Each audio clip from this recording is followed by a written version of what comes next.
Bonjour à tous, le juge Andrew Napolitano est ici pour Judging Freedom. Nous sommes aujourd'hui jeudi 7 août 2025. Mon cher ami et grand ami de l'émission, le colonel Douglas McGregor nous rejoint maintenant. Colonel McGregor, bien sûr, vous n'avez pas besoin d'être présenté. Merci beaucoup de vous joindre à nous. Je veux vous parler de la question du moment, à savoir si le président Trump et le président Poutine vont se rencontrer et, en fin de compte, de votre point de vue sur la compréhension du président Trump envers les Russes et envers le président Poutine. Mais avant de commencer, j'ai d'autres questions que je dois aborder avec vous. Il y a quelques mois, lorsque le président Trump, en tant que favori du Premier ministre Netanyahou, a ordonné au Pentagone de bombarder les Houthis, un bombardement que le secrétaire à la Défense, Hiss, a qualifié de splendide victoire. Il s'est finalement soldé par un silence absolu de la part des Houthis. Mais ce n'est pas ma question. Les États-Unis ont-ils dangereusement épuisé une certaine catégorie de missiles qui ont été utilisés par le Pentagone lors de cette attaque infructueuse? Je pense que nous avons dangereusement réduit notre arsenal de missiles, point final, et pas seulement ceux qui ont été utilisés lors de cette attaque. Et bien sûr, vous faites référence à l'article dont nous avons parlé plus tôt aujourd'hui, ou du moins je crois que je vous l'ai envoyé. Oui. Et ce que révèle cet article, c'est que vous savez que nous sommes terriblement en retard dans la capacité de production de tous ces missiles. Il parlait du SM-2 Block 3 qui est en fait un missile S et SM-6. Maintenant, nous pouvons en produire environ 5 à 600 par an, selon nous.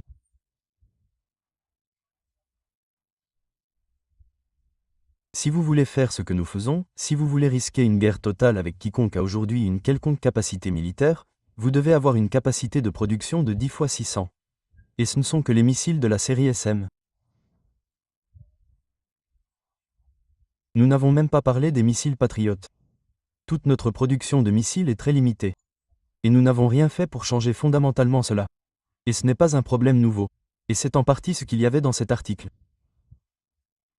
Nous avons des officiers généraux, en d'autres termes, des amiraux dans la marine et des généraux, je pense, dans l'armée de terre et l'armée de l'air, qui devraient tous être tenus responsables de la situation désespérée dans laquelle nous nous trouvons en ce qui concerne la production de ces missiles, car ce sont eux qui, au cours des 30 dernières années, ont été en mesure de changer cette situation, et ils ne l'ont pas fait. Et bien sûr, vous avez aussi la Missile Defense Agency, qui est un autre coupable. Nous avons dépensé énormément d'argent. Nous ne savons pas où il est allé. Nous ne savons pas ce que nous obtenons en retour. Donc, tout cela est un désastre, franchement. Et si nous sommes à nouveau entraînés dans la guerre avec l'Iran, ce que je soupçonne, eh bien, ce sera encore plus grave, car nous n'avons pas été en mesure de combler le manque à gagner auquel nous nous sommes retrouvés à ce stade.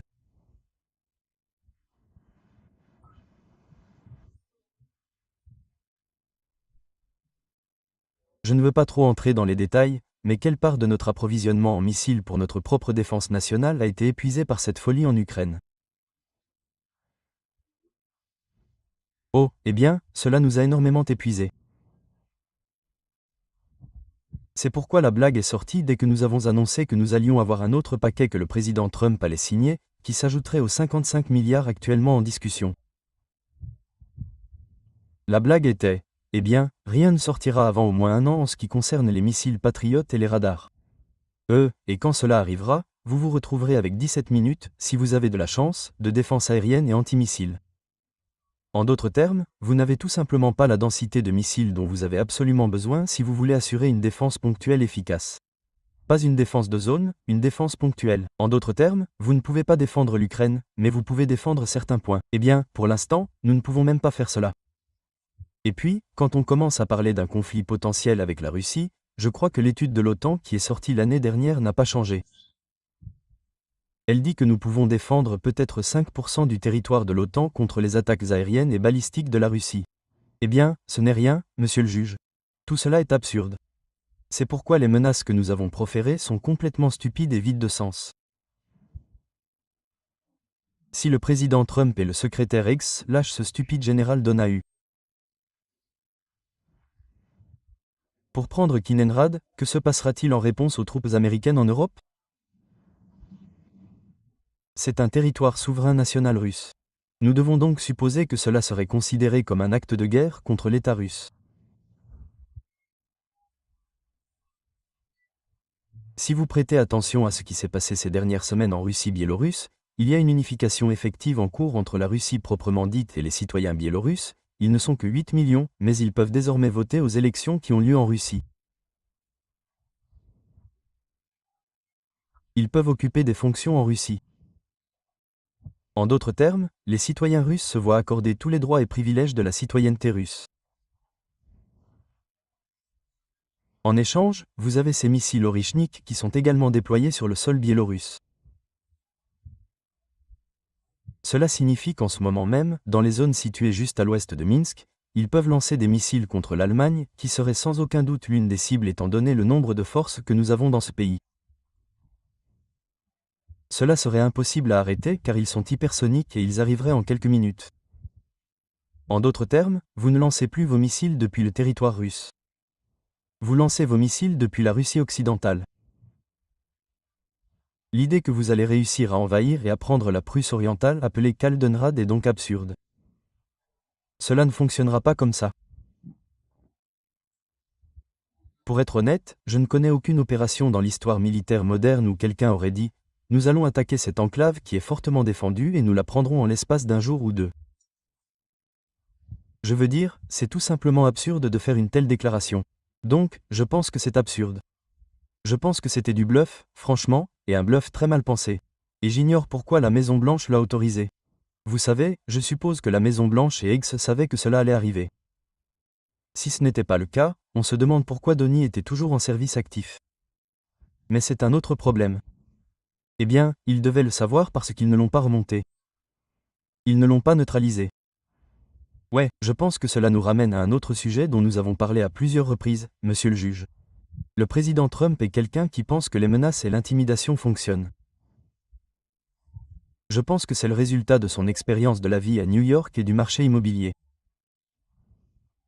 Et vous savez, franchement, si vous regardez la Maison-Blanche en ce moment et les gens qui dirigent les choses et qui entourent Trump, on dirait que la délégation de New York dirige notre pays. Donc, il se peut que tout le monde soit du même avis, que les menaces et l'intimidation sont une bonne idée en soi et que cela fonctionne. Je ne vois aucune preuve de cela et je pense que c'est très dangereux, en particulier avec la Russie, mais je soupçonne que cela pourrait être la mentalité à l'œuvre.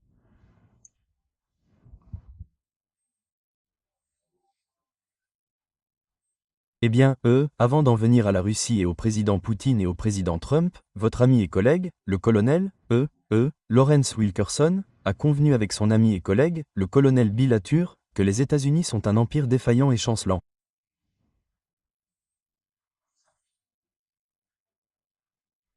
Êtes-vous d'accord avec cette caractérisation? Eh bien, l'administration est en train de chanceler et je pense qu'elle est en train d'échouer en ce moment, et cela devient de plus en plus évident chaque jour qui passe et vous pouvez passer en revue l'éventail des problèmes. Il n'y a aucune stratégie pour rassembler, évaluer et expulser les étrangers en situation irrégulière. Il ne se passe rien là-dedans. Je veux dire que tout ce qui se passe est impulsif. Je ne vois aucune preuve d'un effort sérieux pour traiter le problème au niveau national. C'est un exemple. Vous pouvez en citer un certain nombre. Mais je pense que lorsqu'il s'agit de notre présence à l'étranger, tout est impulsif avec le président Trump. Il n'y a pas de stratégie là-dedans. Je n'ai jamais décelé de stratégie. Quand il a pris ses fonctions de président, je pense qu'il s'est comporté comme par le passé. Maintenant, c'est moi qui suis aux commandes. Tout le monde doit faire ce que je dis. Ce sont mes idées. Nous allons aller de l'avant et les mettre en œuvre. Et lorsqu'il rencontre de l'opposition, il recule généralement. Puis il essaie autre chose. En d'autres termes, il n'y a pas de cadre stratégique cohérent qui guide l'application de la puissance militaire ou d'une politique industrielle nationale. On voit la même chose avec les droits de douane. Tous ceux qui s'opposent à moi et à ce que je veux faire à la Russie devront faire face à des droits de douane de 100%. Puis ils reculent soudainement et disent « Non, seulement des droits de douane de 25%. » Eh bien, la question suivante est « Pourquoi des droits de douane ?» Eh bien, nous allons vous punir, l'Inde. L'Inde, avec qui nous entretenons des relations amicales depuis longtemps, est connue pour avoir de bonnes relations avec la Russie. En fait, l'Inde est un État vers lequel vous vous tourneriez pour obtenir de l'aide et de l'assistance pour communiquer vos désirs, vos objectifs et vos intérêts à la Russie. Ce n'est pas un État que j'offenserai ou que j'aliénerai. Mais c'est ce que nous avons fait. Et donc, Monsieur Modi a dit, merci beaucoup, nous ne sommes pas intéressés. Allez faire voler un cerf-volant. Les Japonais ont dit, nous allons acheter tout le pétrole et le gaz que nous voulons à la Russie. Tout cela fait partie de la même chose. Il n'y a pas de stratégie cohérente avec des objectifs politico-militaires réalisables. Aucun. Il y a quelques minutes, le président ou le premier ministre israélien Netanyahou a annoncé que la politique publique d'Israël était désormais d'utiliser l'armée israélienne pour occuper la bande de Gaza.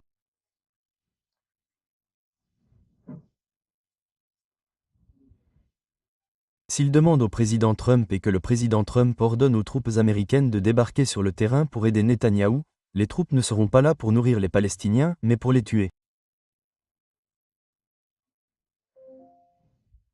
Que pensez-vous que le secrétaire Hegseth fera? Et que pensez-vous qu'il devrait faire? Eh bien, il exécutera l'ordre. Tout le monde à Washington le fera. Devons-nous revenir sur les 5 ovations debout du président Netanyahou devant le Congrès?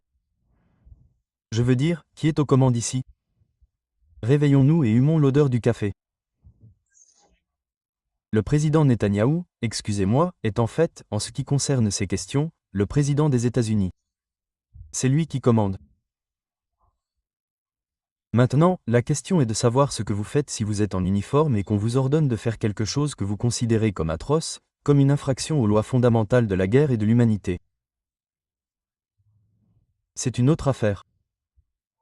Je veux dire, je suis sûr que quelqu'un quelque part en uniforme de l'armée ou de la marine, qu'il soit membre des opérations spéciales ou non, aurait des questions à ce sujet. Mais en ce qui concerne les personnes au sommet, elles sont toutes détenues. Elles doivent tout au lobby. Elles vont faire ce qu'on leur dit. Venons-en à la question de la rencontre entre les présidents Trump et Poutine et aux conditions dans lesquelles ils se rencontrent.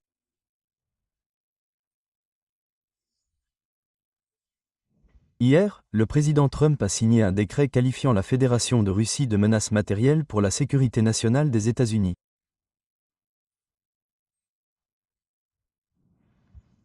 N'est-ce pas absurde?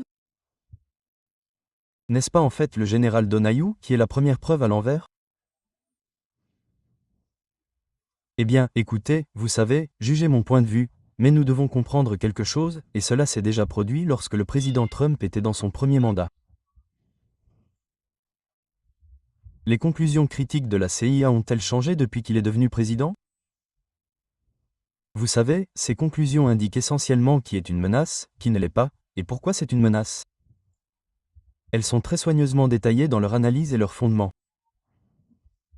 Eh bien, la réponse est que rien n'a changé depuis que le président Trump est devenu président une deuxième fois. Toutes ces conclusions sont intactes. Donc, non, c'est complètement ridicule. Et je pense qu'en privé, le président Trump ressent probablement la même chose. Mais il manque de force. Il manque de confiance en lui, de conviction pour s'éloigner de cela et dire, eh bien, c'est ridicule. Non. Et nous n'avons aucun intérêt, en aucune circonstance, à entrer en guerre contre la Russie ou la Chine. Nous n'avons aucun intérêt stratégique à le faire. En fait, nous avons tout intérêt à conclure une sorte d'accord avec la Russie qui évite tout conflit. Mais il n'est pas là. Ce n'est pas ce qu'il va faire. Il se conforme donc une fois de plus à ce que dicte le statu quo, un statu quo qu'il n'a pas créé. Mais il est néanmoins subordonné à.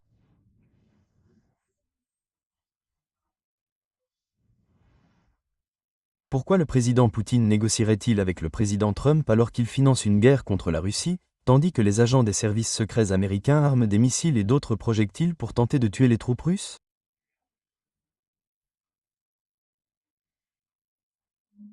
Donald Trump tue les personnes avec lesquelles il négocie. Demandez aux Iraniens.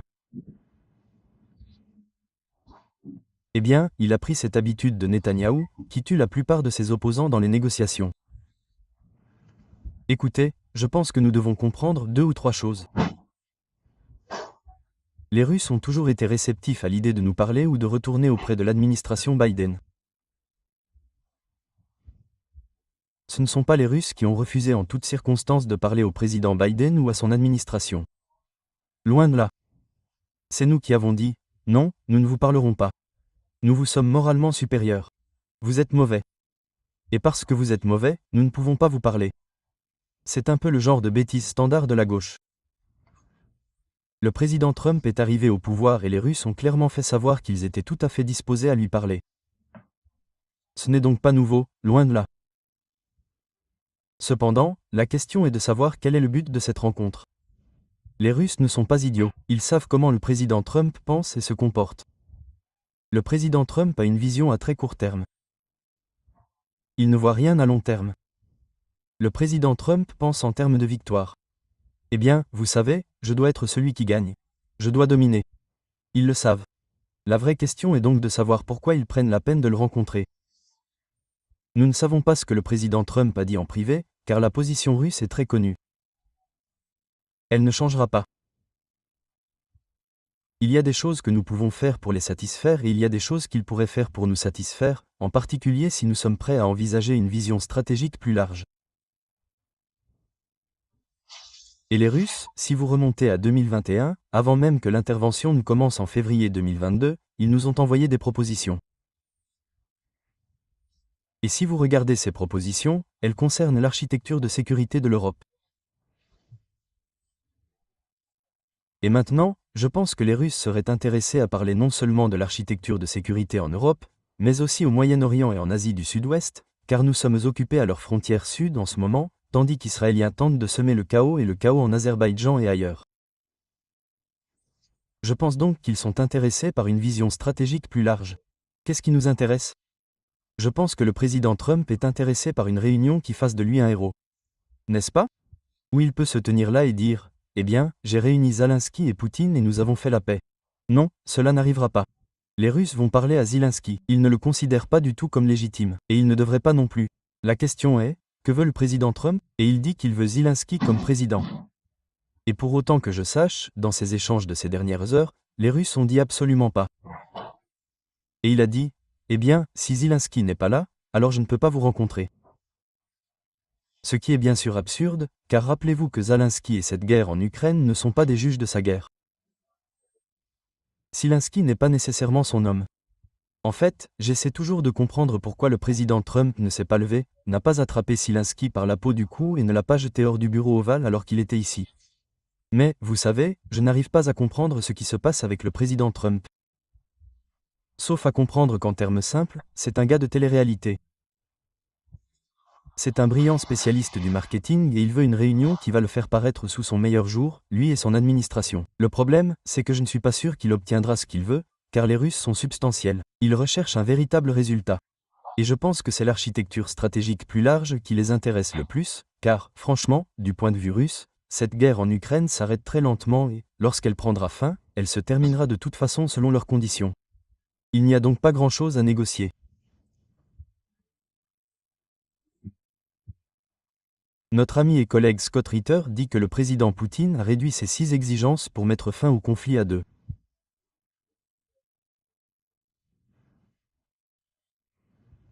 La première est que l'Ukraine reconnaisse que les 4 zones du Donbass dans l'est de l'Ukraine appartiennent à la Russie. L'armée partira. L'appareil gouvernemental ukrainien qui restera partira. Et la deuxième est que le reste de l'Ukraine n'aura absolument rien à voir avec l'OTAN. Comment le président Zelensky pourrait-il accepter cela ? Il ne reviendrait jamais vivant à Kiev. Eh bien, je pense que si cela ne tenait qu'à un dirigeant ukrainien, un Ukrainien véritablement légitime, un accord pourrait être conclu. Il n'aime peut-être pas ça, mais le peuple ukrainien veut vraiment que cette guerre prenne fin. Il n'y a rien à dire là-dessus. Zelensky ne reconnaîtra jamais le contrôle légitime de quoi que ce soit dans l'est de l'Ukraine par les Russes. C'est donc la première chose. C'est donc une idée totalement vouée à l'échec. Deuxièmement, l'Ukraine doit être démilitarisée. C'est ce qu'il reste de cet État ukrainien, ce que nous appelons l'Ukraine croupion. Et je ne suis pas sûr que les dirigeants ukrainiens actuels soient prêts à accepter cela non plus. Je ne suis pas convaincu qu'il n'y ait que 2 demandes. J'ai écouté les commentaires traduits de Yuskov ce matin, qui parlait au nom du gouvernement. Je n'ai pas eu l'impression que toutes les demandes, à l'exception de ces 2-là, avaient été écartées. Je suis donc un peu sceptique à ce sujet. Eh bien, cela rend encore plus difficile la conclusion d'un quelconque accord. Avez-vous eu cette impression? Oui, et mon impression vient d'un talk-show russe intitulé The Great Game, auquel j'ai participé il y a quelques heures. L'un de mes interlocuteurs était un ancien général, chef du renseignement militaire russe, qui est désormais sénateur russe à la Chambre haute de leur assemblée législative.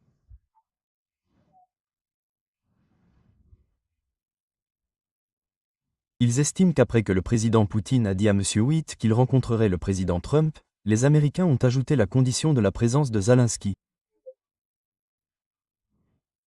Les gens de Poutine ont alors immédiatement dit « Vous êtes fous? Ça n'arrivera pas. » Et c'est la compréhension russe, ou plutôt ma compréhension de la compréhension russe, de la façon dont cela s'est déroulé au cours des 5 ou 6 dernières heures.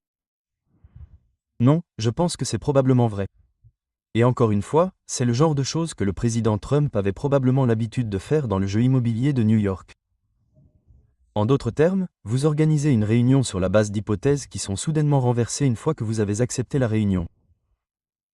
Et il ne fait aucun doute que Witt a probablement dit que le président voulait juste vous rencontrer et discuter d'un éventail de questions et que nous pensons qu'il est important de parler, puis il est finalement parti et plus tard, il a été annoncé que nous voulions que Zelensky soit président. Encore une fois, l'histoire de Zelensky est un mystère complet pour moi. Cet homme et son régime font partie intégrante de toute cette cabale malade du MI6, de la CIA et de l'administration Biden qui l'a fait naître. Pourquoi le président Trump se soucie-t-il de tout cela? Pourquoi s'y intéresse-t-il de loin n'a aucun sens. S'il est sérieux lorsqu'il dit que ce n'est pas ma guerre, qu'on s'en foute. N'est-ce pas? Plus personne ne croit ça. Mais ce que vous venez de dire, c'est la compréhension russe de tout cela. Donald Trump et les gens qui l'entourent, Vance, Egitz, Rubio, tous ceux que vous voulez mettre dans ce groupe, je ne pense pas qu'ils comprennent la mentalité russe ou la pensée et la détermination personnelle de Vladimir Poutine. Et vous? Eh bien, je ne peux pas parler au nom du secrétaire Rubio. Si vous vous souvenez bien, lorsque les premières réunions ont eu lieu après l'arrivée de Trump au pouvoir en Arabie Saoudite, le secrétaire Rubio a déclaré quelque chose de vrai, à savoir que ces réunions sur la normalisation des relations avec Moscou s'étaient très bien passées. Il avait raison. Elle l'avait fait, et c'était une déclaration véridique. Et mon impression à ce moment-là, concernant le secrétaire Rubio, était que nous étions réellement intéressés par une normalisation des relations, indépendamment de toute la question ukrainienne. Et il y avait une compréhension justifiée dans l'esprit de Trump, du moins à ce moment-là, que notre relation avec la Russie était bien plus importante que tout objectif à court terme que nous pouvions avoir en Ukraine. Cela semble être tombé à l'eau. Maintenant, quelle est la position du secrétaire Rubio? Je ne sais pas. J'essaie toujours de comprendre pourquoi Witko se rend à Moscou et pas le secrétaire Rubio. Eh bien, parce que Witkoff est le secrétaire d'État de facto. Parce que c'est un promoteur immobilier milliardaire qui a travaillé avec Donald Trump. Rubio est le secrétaire d'État aux affaires juridiques. Eh bien, c'est pour ça que les gens parlent de la délégation de la ville de New York qui commande et contrôle les États-Unis d'Amérique. N'est-ce pas? Eux, ce sont des personnes non élues. Oui. Non élues, non confirmées. Non nommé, non confirmé par le Sénat. Avant de partir, je veux revenir sur Israël pendant 1 minute. Le général Flynn, ce général Flynn a fait une déclaration très intéressante. Je ne sais pas quand c'était Chris, c'était hier ou aujourd'hui dans l'émission de Steve Bannon sur sa compréhension de ce qui s'est passé le 7 octobre. Bon, c'est un peu long, mais c'est convaincant. Chris, coupez le numéro 20. Et je sais qu'il y a des machinations et qu'il doit y avoir de très gros problèmes en ce moment en interne et Netanyahou s'en occupe avec l'armée israélienne. Ils vont devoir faire un peu de réflexion, et je veux dire une réflexion immédiate, parce que le 7 octobre était une date qu'ils n'ont toujours pas pu fixer, et une enquête est en cours, et j'ai déjà eu des nouvelles de certains soldats à qui on a dit de se retirer, et des heures exactes. Donc quelque chose de grave s'est produit et c'était une affaire interne, je ne sais pas. Vous savez, encore une fois, c'est une bombe. Donc, La situation interne en Israël doit être réglée en Suspens. Attendez. Wow, wow, wow, wow, wow, wow, wow, wow, wow, wow, wow, wow, wow, wow, wow, wow, wow, wow. Attendez, on ne peut pas larguer une bombe comme ça. Mike Flynn, vous êtes l'ancien chef de la DIA, le premier conseiller à la sécurité nationale du président Trump, une personnalité vénérée dans le monde entier. Vous dites que vos sources vous disent dans le cadre de l'enquête qu'ils essaient de ralentir et de marcher lentement là-bas parce que nous approchons du 2e anniversaire de l'événement. Vous dites que vous entendez des témoignages, des documents ou des preuves réelles selon lesquels certains éléments de l'armée israélienne ont reçu l'ordre de se démarquer, car je sais, d'après des personnes que je connais, que c'est un domaine très controversé et que cela va être explosif. Entendez-vous la même chose? Steve, vous pouvez vous référer aux interviews que j'ai faites le lendemain et la semaine qui a suivi le 7 octobre dans de nombreux médias alternatifs où j'ai dit que quelque chose s'était mal passé parce que Steve, j'ai personnellement traversé cette frontière. Crédible. Si vous revenez en arrière et que vous examinez les programmes que vous avez eus avec moi dans les 60 jours suivant l'événement, j'ai dit que ce n'était pas un événement réel, qu'en fait, cela avait été autorisé à se produire. J'ai souligné les avertissements donnés par les services de renseignement militaires égyptiens aux Israéliens. J'ai également évoqué le groupe d'officiers du renseignement au sein de l'armée israélienne, des femmes qui étaient employées exclusivement dans le but de surveiller tout ce qui se passait à Gaza et qui ont signalé une attaque imminente. Je suis également tout à fait d'accord avec Max Blumenthal qui a parlé des tueries fratricides. Vous savez, l'armée israélienne arrive en tirant des coups de feu et finit par tuer beaucoup de gens. La question est, où était-il avant? Pourquoi n'y avait-il pas de force de réaction? Rappelez-vous que j'ai moi aussi visité cette zone. J'ai visité ce quartier général et je connais certains des plus hauts responsables de l'armée israélienne. C'étaient des personnes très professionnelles, compétentes, des officiers compétents, extrêmement perspicaces. Ils avaient une parfaite maîtrise de tout. Et j'ai dit à l'époque, ça sent mauvais. Ce n'est pas réel. On a laissé cela se produire pour que ce soit le déclencheur d'une guerre plus large. Maintenant, vous entendez 2 sionistes en règle qui ont toujours soutenu les Israéliens et qui, soudainement, 1 an plus tard, disent « Oh, ça ne se présente pas bien ». Eh bien, bienvenue à la fête. Merci d'être venu. Vous êtes un peu en retard, bon sang. Les Israéliens font-ils chanter Donald Trump? Je ne serais pas surpris, ce ne serait pas difficile. Je veux dire, regardez, cet homme est milliardaire et, vous savez, ils font toutes sortes de choses parce qu'ils ont l'argent pour le faire. Ils sont toujours entourés de beaucoup de femmes ou de tout ce qu'ils veulent. Donc, je suppose que tout est possible. Je dirais simplement ceci. Je pense que la plupart d'entre nous, et je m'inclus dans cette catégorie, ce que font les adultes, les hommes et les femmes en privé, est leur affaire. Je veux dire, je ne suis pas intéressé par ce qu'ils font. Quoi qu'ils fassent, ils peuvent le faire. Mais quand on inclut les enfants, c'est terminé. C'est inacceptable. Et c'est la vraie question ici, parce que nous savons qu'Epstein était un pédophile. Nous savons qu'il alimentait l'appétit des pédophiles. C'est un proxénète, un souteneur. Et cet homme était activement impliqué dans le chantage, pas au sens habituel du terme pour de l'argent, mais en travaillant pour le Mossad. Et je ne doute pas que la CIA y soit également pour quelque chose, peut-être le MI6.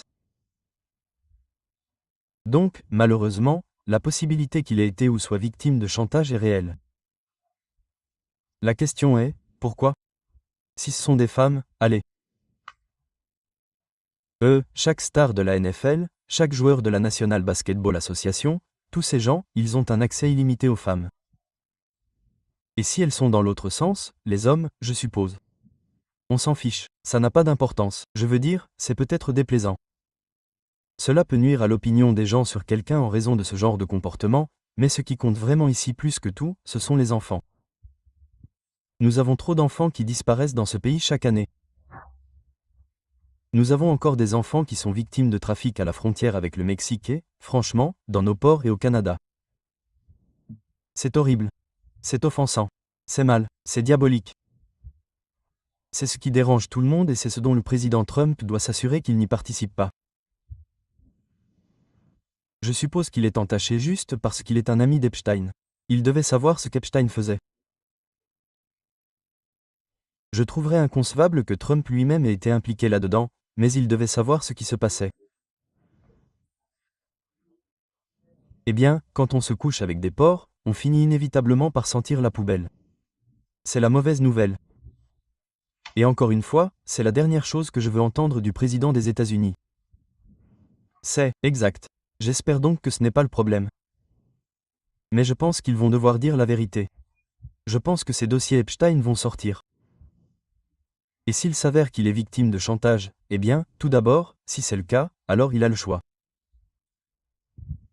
Il peut soit endurer la honte et la misère d'être démasqué publiquement, soit démissionner.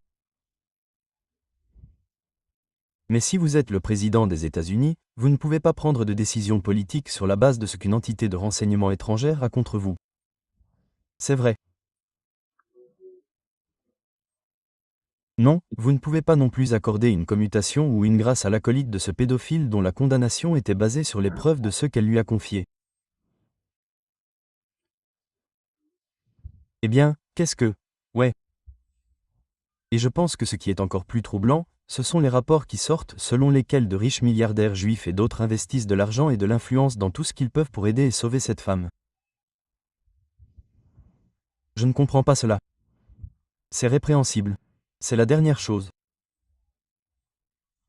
Et c'est probablement l'une des raisons pour lesquelles elle est maintenant libérée de la prison où elle était détenue et qu'on lui a donné une sorte de possibilité de sécurité minimale, ce qui, si j'ai bien compris, en matière de crimes sexuels, vous ne devriez pas avoir cette option.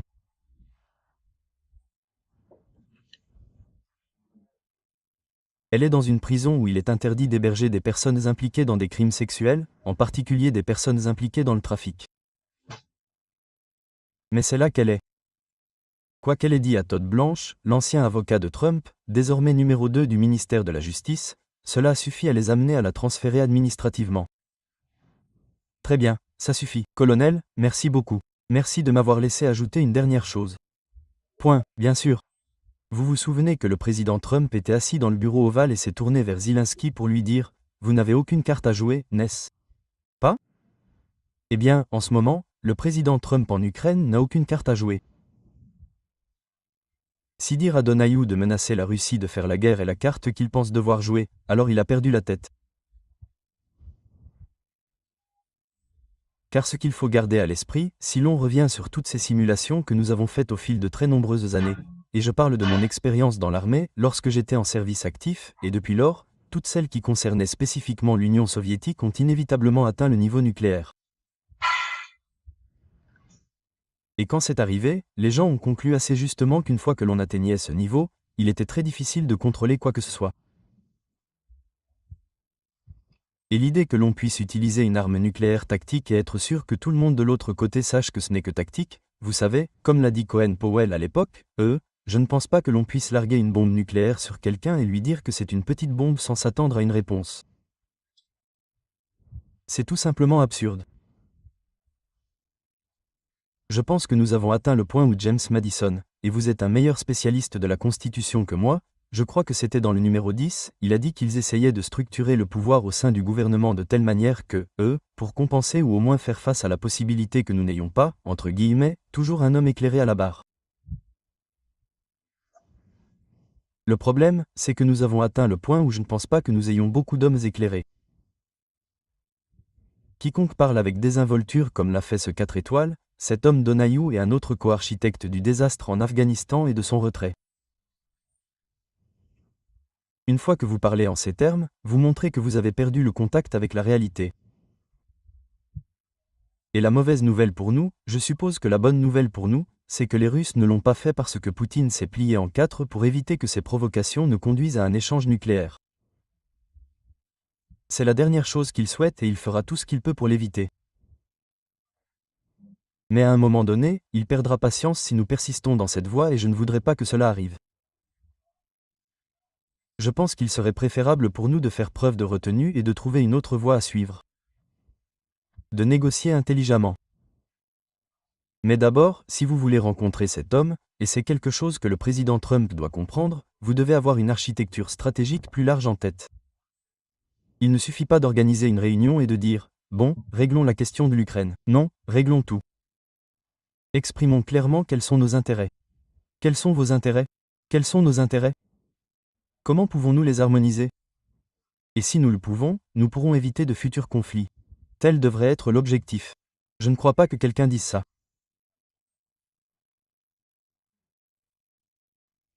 Je ne sais pas si Donald Trump comprend ça, ou même s'il s'en soucie, ou s'il veut juste provoquer une cessation, même temporaire, des activités afin que les personnes qui votent pour le prix Nobel de la paix, pour lequel il a été nommé par Benjamin Netanyahou, ça ne s'invente pas, le voient d'un bon œil.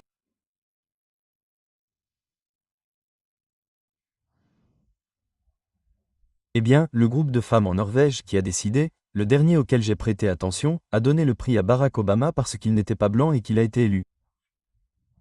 N'est-ce pas? Maintenant, je suppose que vous pourriez faire demi-tour et faire quelque chose d'aussi stupide pour Trump. Je ne sais pas.